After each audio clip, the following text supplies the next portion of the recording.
दोस्तों जैसे मैंने आपको टीएस इलियट अभी पढ़ाई थी और टीएस इलियट में मैंने आपको बताया था कि किस तरह से जो लोग हैं वो स्पिरिचुअली डेड हो चुके हैं और टीएस इलियट जो हैं वो समाज में ऐसे लोग देखते हैं जो कहीं ना कहीं मॉरली करप्ट हो चुके हैं और केवल लस्ट और मटेरियलिस्टिक परस्यूट के पीछे भाग रहे हैं और वो स्पिरिचुअली डेड हैं और इसी वजह से उस लैंड को जहाँ पर वो रहते हैं टीएस इलियट उस लैंड को द वेस्ट लैंड का नाम देते हैं। अब दोस्तों इनकी पोएम द वेस्ट लैंड से मिलती जुलती ही एक पोएम है द होलो मैन। अब मैं आपको इसकी भी समरी बताने वाला हूँ द होलो मैन की। तो होलो मैन को भी आपको समझना उतना ही ज़रूरी है जितना कि वेस्टलैंड को आपने समझा। अब होलो होलो का मतलब क्या होता है? होलो का मतलब होता है खोखला। अब यहाँ पर खोखला कैसा है? तो बिल्कुल सिंपल सा आंसर वही है जो व्यक्ति, सबसे बड़ी बात की लैक ऑफ बोल्ड पर्सनैलिटी, जिसके अंदर साहस की क्षमता ना हो, ये इसमें थोड़ा अलग है। वहाँ पर केवल और केवल फोकस किया गया था किसको? स्पिरिचुअली डैड को। और यहाँ पर क्या किया गया है कि जिसमें लैक ऑफ करेज हो, एक ऐसा व्यक्ति जो साहस की कमी है जिसके अंदर, जो अपने काम को अंजाम नहीं कर पाता। ऐसे आपने बहुत से लोग देखे होंगे जो सोचते रहते हैं कि करना है करना है करना है, बट उसको इम्प्लीमेंट नहीं कर पाते। तो ऐसे लोग क्या हैं? होलो पीपल हैं। ऐसे लोग होलो पीपल हैं। और वो लोग भी वो लोग ऐसा क्यों नहीं कर पाते? क्योंकि कहीं ना कहीं वो किसी न किसी गलत एक्टिविटी में इन्वॉल्व होते हैं और उस गलत एक्टिविटी में इन्वॉल्व होने की वजह से वो लोग कैसे होते हैं? वो लोग स्पिरिचुअली डेड होते हैं। तो दोस्तों ये मैंने आपको एक आउटलाइन बताया अभी होलो मैन का, इसकी मैं आपको समरी भी बताऊंगा, लेकिन उससे पहले मैं आपको बता दूं, ये क्वेश्चन एग्जाम में पूछा जाता है कि how many epigraphs are there in the poem hollow man. Hollow man poem में कितने एपिग्राफ हैं, कितने एपिग्राफ लिए गए हैं?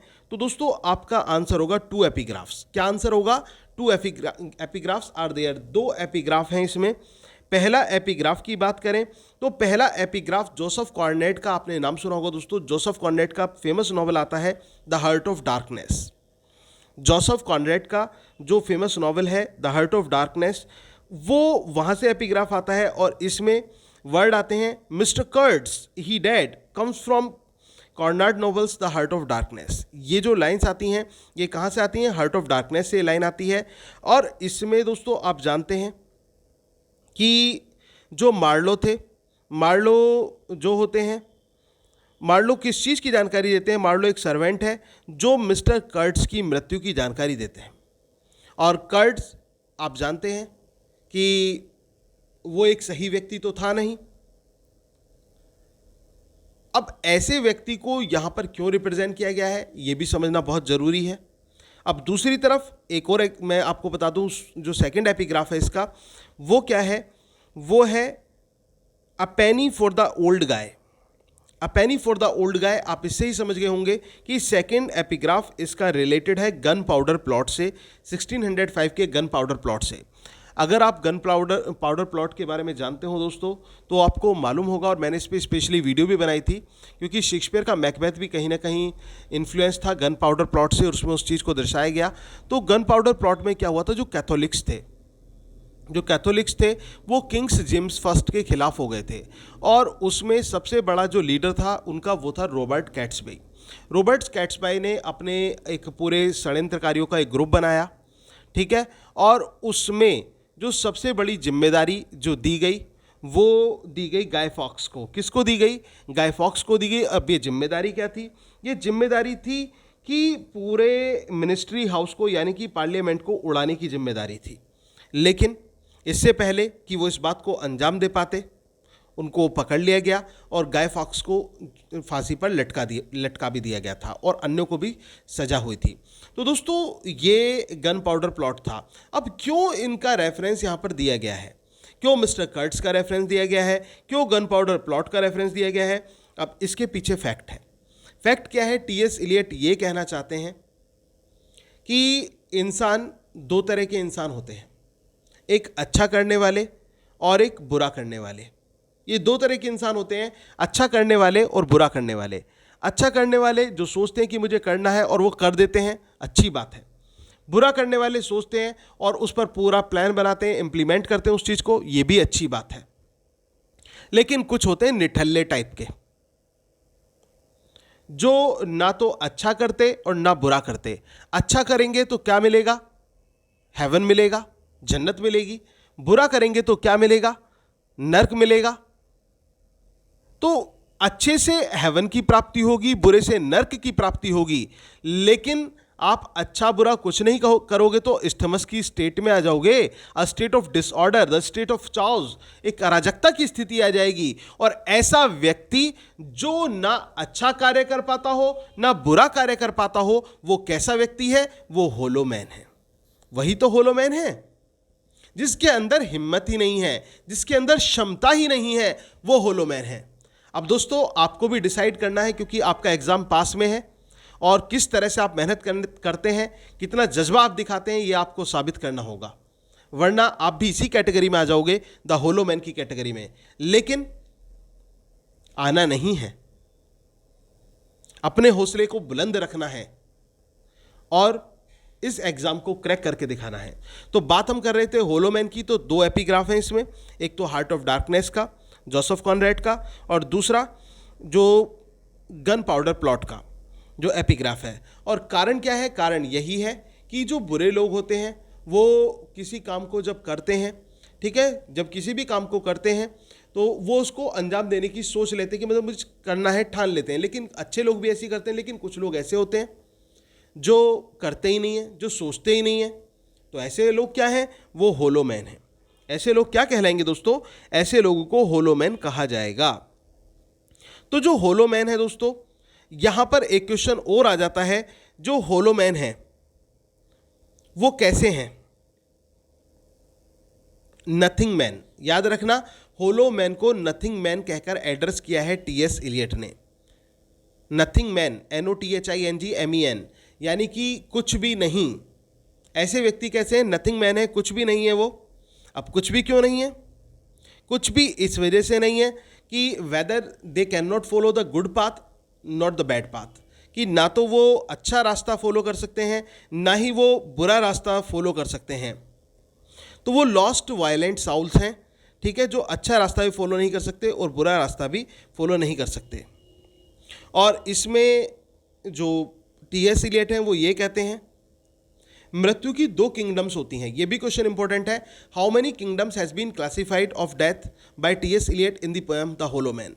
तो आपका आंसर होगा 2 किंगडम्स। मृत्यु की 2 किंगडम्स होती हैं। पहला तो डेथ ही है, ठीक है ना, डेथ्स है। और दूसरा जो है वो डेथ ड्रीम किंगडम है। एक तो डेथ का ही किंगडम है, डेथ की अपनी किंगडम, और दूसरा डेथ ड्रीम किंगडम है। और ये जो डेथ ड्रीम किंगडम है दोस्तों, ये क्या है? द वर्ल्ड ऑफ होलोमैन है। ये वर्ल्ड ऑफ होलोमैन है, अनरियल लाइफ है जिनकी, और जो स्पिरिचुअली कहीं भी उनका फेथ नहीं है, या कहने का मतलब स्पिरिचुअली डेड हैं। ऐसे लोगों को केवल स्वप्न देखने तो आते हैं, लेकिन स्वप्न के लिए प्रयास करना नहीं आता, स्वप्न के लिए आवाज़ उठानी नहीं आती, कुछ करना नहीं आता। और जब करोगे नहीं तो क्या बनोगे? होलोमैन बनोगे। तो होलोमैन जो है दोस्तों, कुल मिलाकर याद रख लेना, hollow man is a world of moral and spiritually dead people. जो मॉरली और स्पिरिचुअली डेड पीपल हैं, उनका वर्ल्ड कैसा है? That is the world of hollow man. वो होलोमैन का संसार है। कैसा संसार है वो? होलो वर्ल्ड का संसार है। और in this world everything is unreal. और इस संसार में हर चीज कैसी है? अनरियल है, रियल नहीं है संसार में कुछ भी। कैसा है? सब कुछ अनरियल हमें दिखाई पड़ता है। जो प्रकृति के जो तत्व हैं वो भी ऐसे लगते हैं जैसे कि वो आर्टिफिशियलिटी हो, उसमें सब कुछ बनावटी यहाँ पर लगता है। क्यों? क्योंकि जब लोगों का जुड़ाव भी प्रकृति से नहीं रहेगा तो प्रकृति भी अपने आप में ऐसी लगेगी जैसे कि वो अपनी जो गरिमा है वो खो चुकी हो। इस प्रकार से वो प्रकृति भी प्रतीत होती है। तो कुल मिलाकर जो होलोमैन है, होलोमैन के अंदर ना तो रिस्पॉन्सिबिलिटीज ऑफ लाइफ है, ना ही एक स्पिरिचुअलाइजेशन है, और वो एक डेड लैंड पर रह रहे हैं जिसको वेस्टलैंड और बैरन और डेजोलेटेड लैंड के नाम से जाना जाता है। और वो कहीं ना कहीं जो रिलीजन है उससे भी बहुत अलग है, मतलब उससे भी कहीं दूर खड़े हुए हैं, धर्म के रास्ते से बहुत दूर खड़े हुए हैं। तो ऐसे लोग कैसे कहलाते हैं दोस्तों? ऐसे लोग कहलाते हैं होलोमैन। अब एक बार मैं फिर से रिपीट करता हूँ, मेन पॉइंट आपको होलोमैन के क्या याद रखने हैं। सबसे पहला तो पॉइंट यही कि होलोमैन जो है ये पब्लिश कब हुई थी? 1925 में होलो मैन पब्लिश हुई थी। अब दूसरा मोस्ट इंपॉर्टेंट क्वेश्चन ये आता है, होलो मैन में कितने एपिग्राफ हैं? आपका आंसर होगा 2 एपिग्राफ हैं होलो मैन में। एक तो हार्ट ऑफ डार्कनेस से है और दूसरा एपिग्राफ इसमें गन पाउडर प्लॉट से है। और इसके बाद ये चीज़ भी याद रखनी कि क्या जो फॉक्स गाय था, क्या वो अपने एम में वो कामयाब हो गया था? क्या उसने पार्लियामेंट को उड़ा दिया था? क्या किंग जेम्स का एसेसिनेशन कर दिया था? नहीं किया था, नहीं उड़ाया था, उससे पहले ही वो पकड़ा गया था। लेकिन फिर भी एग्जाम्पल क्यों दिया गया है कि उसने कोशिश की। अब टीएस इलियट ये नहीं कहना चाहते कि आप, मैं बुरे का एग्जाम्पल दे रहा हूं तो आप बुरा करो ही, नहीं, वो अच्छे की भी बात करते हैं। कुल मिलाकर वो कहते हैं कुछ तो करो भाई, या तो जन्नत में जाओ या नर्क में जाओ, कहां जाओगे तुम? तुम्हें कहां जगह मिलेगी? तुम तो होलो मैन बन जाओगे। तो वो बात यहां पर ये कहना चाहते हैं। तो होलो मैन किस प्रकार से होते हैं वो यहां पर दिखाते हैं कि होलो मैन को ना तो पैराडाइज रिसीव होती है, ना जो हेल है वो रिसीव होता है।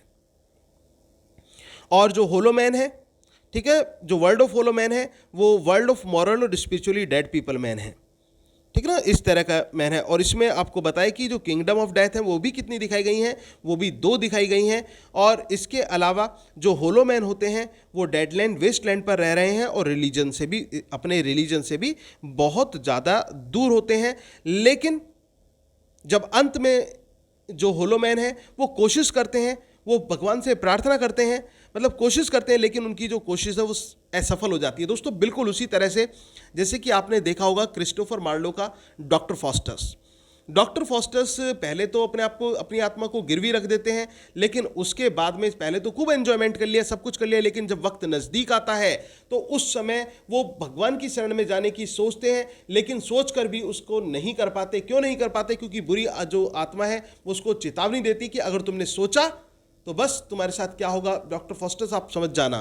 तो ऐसी सिचुएशन में जो डॉक्टर फॉस्टस है वो चाहकर भी भगवान के रास्ते पे नहीं जा पाते हैं। ऐसे ही होलो मैन होता है जो पूरी जिंदगी तो बुराई करता है और अंत में जब उसकी जीवन में कठिनाइयाँ आती हैं, दर्द आता है, तो वो सोचता है कि भगवान की शरण में वो चला जाए, लेकिन ऐसे कैसे चला जाएगा? तो ऐसी सिचुएशन में होलो मैन के जो प्रयास हैं वो भी विफल हो जाते हैं। तो दोस्तों इसी के साथ ये पोएम भी एंड होती है, द होलो मैन, जिसकी समरी मैंने आपको बताई टीएस इलियट की, और मोस्ट इंपॉर्टेंट क्वेश्चंस जो आपके एग्जाम में पूछे जा सकते हैं। उम्मीद है कि आपको अच्छी तरह से समझ में आए होंगे। Thank you very much, yours doctor Sachin Goswami.